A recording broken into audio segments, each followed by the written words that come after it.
അധ്വാനിക്കുന്ന ഹല്ലേലൂയ ഈ അനുഗ്രഹിക്കപ്പെട്ട ദേവദാസിയെ ഓർത്ത് ഞാൻ ദൈവത്തിന് സ്തോത്രം. അമ്മ ചിലപ്പോഴെങ്കിലൊക്കെ പറയും, ഞങ്ങൾ വള്ളി നക്കിലിട്ട് പന്ത് കളിച്ചുകൊണ്ടിരിക്കുന്ന കാലത്ത് എൻ്റെ വീട്ടിൽ അമ്മച്ചി പ്രാർത്ഥിക്കാൻ വരുമായിരുന്നു. ഹല്ലേലൂയ. ഇവിടെ ഇരിക്കുന്ന പല കർത്താവിൻ്റെ ദാസന്മാരെയും ദാസിമാരെയും എനിക്കറിയാം.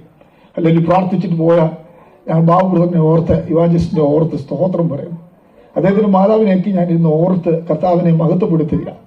ഹല്ലേലൂയ. ഞാൻ പ്രിയപ്പെട്ടവരെ പറയട്ടെ, ഹല്ലേലൂയ, സുവിശേഷത്തിന് വേണ്ടി കൊടുത്തു കഴിഞ്ഞാൽ ഹല്ലേലൂയ എന്താക്കും എന്നതിന് ഉത്തമമായ ഉദാഹരണമാണ് എൻ്റെ ഗ്രേസി അമ്മച്ചി. സ്തോത്രം സ്തോത്രം. എൻ്റെ വീട്ടിൽ അമ്മച്ചി മുടങ്ങാതെ ആഴ്ചകളോളം വരുമായിരുന്നു. ഇപ്പൊ പ്രായമായ സമയത്ത് സഞ്ചാര സ്വാതന്ത്ര്യം കുറഞ്ഞ സമയത്ത് മാത്രമേ അമ്മച്ചി വരാറുള്ളൂ.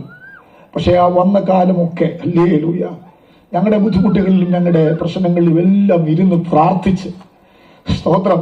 കർത്താവിൻ്റെ ദാസികളുടെ ദൂതുകളും ആലോചനകളും സന്തോഷത്തോടെ പറയട്ടെ, എത്ര സന്തോഷകരമാണെന്നറിയാവോ. ഇന്നും ഹല്ലേലൂയ പ്രവർത്തിക്കുന്നൊരു ദൈവം തൻ്റെ ആദരങ്ങളിലൂടെ വെളിപ്പെട്ട്